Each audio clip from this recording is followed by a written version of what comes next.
तो ये क्या है, पूरा क्या कहलाता है, एनुअल रिपोर्ट, कंपनी का एनुअल रिपोर्ट। क्लियर हो गया सबको? ठीक है, और उसमें सब मेंशन होता है किस पेज पे क्या, क्लियर है इतना। और इसके बाद फिर ये कैसे अंतर है इसका, how it is different, how is it different from financial statements. कैसे अंतर है इसका, फाइनेंशियल स्टेटमेंट पार्ट ही है किसका, एनुअल रिपोर्ट का। तो मेरा जो बड़ा है कौन है, एनुअल रिपोर्ट हुआ कि financial statements, annual report. Annual report का इसी के अंदर आता है बहुत सारा चीज, जैसे हमने बात किया ना, डायरेक्टर्स रिपोर्ट भी इसी के अंदर है, फाइनेंशियल स्टेटमेंट। ये छोटा हुआ है इससे, क्लियर हो गया सबको। फिर हम लोग देखें तो इसका डिफरेंसेस इंपॉर्टेंट है। हाँ, ये क्वेश्चन इंपॉर्टेंट है।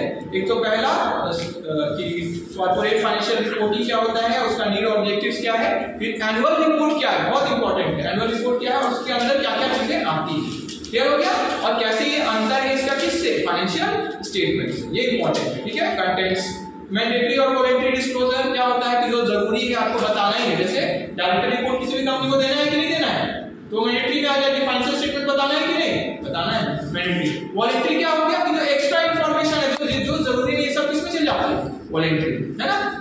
ठीक है, फिर क्या है हमारा contents of the report of board of directors. तो बोर्ड ऑफ डायरेक्टर्स का भी अपना रिपोर्ट होता है, उसके अंदर क्या क्या चीज रहता है, जैसे वो लोग की बात करते हैं फाइनेंशियल स्टेटमेंट के ऊपर, फिर अलग अलग चीजों के ऊपर, ऑडिटर्स का अपॉइंटमेंट के ऊपर अलग। ठीक है, फिर नेक्स्ट क्या है देखिए, ई filing of annual reports of companies और एक्सपीआरएल फाइलिंग। तो ई फाइलिंग अब जरूरी है एनुअल रिपोर्ट्स का, और एक्सपीआरएल में हम लोग फाइल करते हैं, है ना। एक्सपीआरएल का फुल क्या है, एक्सटेंसिबल बिजनेस रिपोर्टिंग लैंग्वेज। तो ये किस पे बेस्ड होता है, XML language, extensible markup language होता है कंप्यूटर का लैंग्वेज, जिसपे हम लोग ये करते हैं। जैसे हम लोग कोई भी डॉक्यूमेंट को कन्वर्ट करते हैं ना एक से दूसरा फॉर्म में, है ना।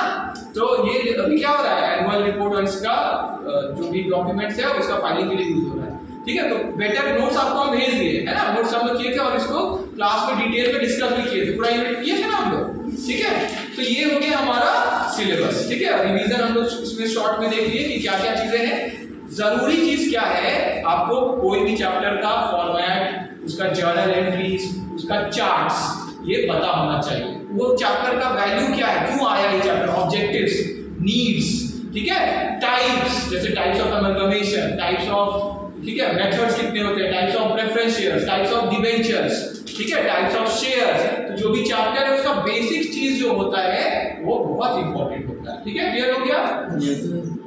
एग्जाम में जब हम लोग बनाएंगे तो इलस्ट्रेशन अगर किसी चीज का है जो हमको मतलब क्या बोलते हैं प्रैक्टिकल अगर आएगा, तो हम लोग क्या करते हैं, पहले फॉर्मेट बना लेते हैं, मतलब उसके लिए जगह छोड़ना है, फिर और अगर नोट्स और वर्किंग नोट्स है तो उसके लिए भी जगह छोड़ना है, फिर हम लोग तो इस तरह से क्या होता है, प्रेजेंटेशन अच्छा होता है। लेकिन अगर टाइम कम है और हम बना रहे हैं कंसोलिडेटेड बैलेंस शीट, ठीक है, या कोई भी चीज बना रहे, तो अब हम उस समय अगर टाइम मेरा कम पड़ रहा है तो हम हर चीज नोट्स में नहीं दिखाएंगे, फिर टाइम कम है ना, बैलेंस शीट में ही दिखा देंगे। क्लियर हो गया, उसी हेड में बना देंगे, जैसे करंट एसेट में क्या क्या वहीं पे लिख दिया, नॉन करंट एसेट का उसका नोट्स, अगर अपना टाइम कम पड़ रहा है तो टाइम है तो पूरा ना दिखा, नोट्स में दिखाएंगे। क्लियर हो गया, तो पहले हम लोग को क्या देख लेना चाहिए कि क्या क्या क्वेश्चन हम लोग अटेम्प्ट करेंगे और उसके बेसिस पे तो आपको कैसे पढ़ना चाहिए ये, ठीक है आपको, ठीक है। तो ये रिवीजन हम लोग कर लिए, ठीक है, यहाँ पे रुक